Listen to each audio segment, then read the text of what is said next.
আপনি দেখছেন news now, আমরা জানি কোনটা খবর। গত 4 দিনের প্রবল বৃষ্টিতে প্লাবিত রাজধানী আগরতলার বটতলা মহাশ্মশান।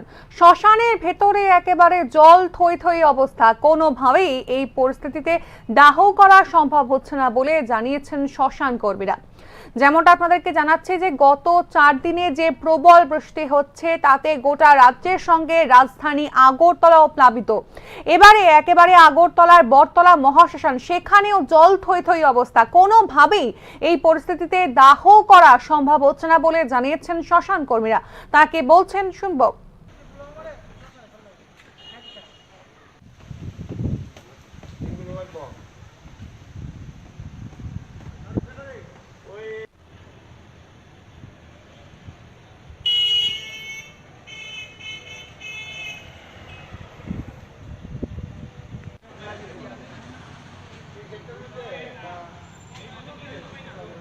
कहाँ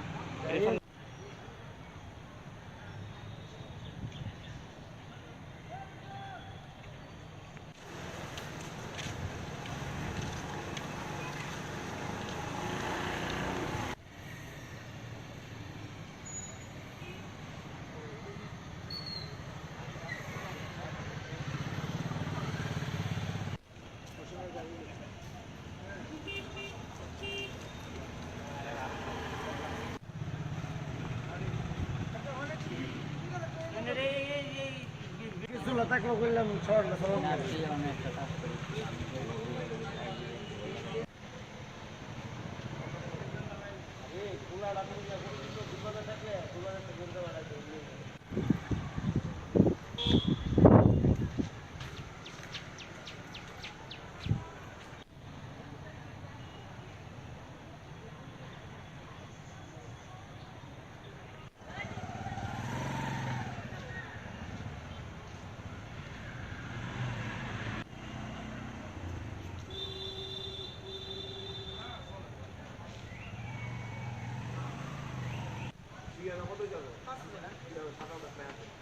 পিলারের বি আপনার বাইরের বাউন্ডারি পিলার কি আছে না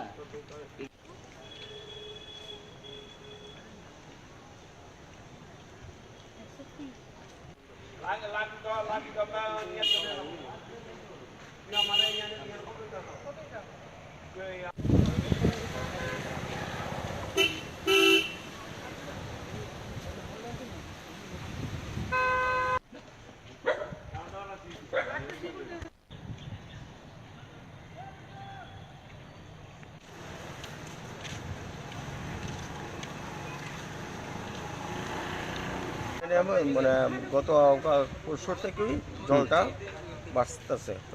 গতকালকে পর্যন্ত ডেড বডি পূরণ গেছে, আর গতকালকে রাত্রের থেকে জলটা ভাসছে। এরপর রাত্রে 2টা বডি আসছে, 2টা বডি তারা অন্য পাহাড় অঞ্চলে পাঠানো হয়েছে, যেদিকে উষা শ্মশান আছে, এখানেই দাহ করা হয়েছে। আজকেও সকালে 9টার দিকে একটা বডি এসে, ওটাও ফেরত দেওয়া হয়েছে, ওটাও পাহাড় অঞ্চলে গেছে। আর এখন জল খালি বাড়তেছে, কীভাবে বাড়লে তো ডেড বডি পুরাইতে খুব অসুবিধা দিব। আমরা কারেন্টের মেশিন, গ্যাসের মেশিন সমস্ত দিয়ে জলে পরিপূর্ণ হয়ে গেছে। এই সমস্যায় আমরা আছি। পানি কেমন দেবো মেশিনের ভিতরে জল? আচ্ছা, আর কি সমস্যা হচ্ছে? অত সমস্যা নেই, সমস্যা হতো জলেরই সমস্যা। জল বাড়লে তো আরও সমস্যা হইবে। জল না কমলে তো বডি দিয়ে যেতাম না। আপনার কোন দিকে জল ঢুকছে আপনারা? সব কিছু ভিতরে? হ্যাঁ, ভিতরে মেশিনের ভিতরে জল। মানে কালকার থেকেই বাড়ছে নাকি? কাল রাতের থেকে, কাল রাত্রে আমি 8টা মিনিট বডি দিচ্ছি। 8টার পরে তো এবার ঠিক।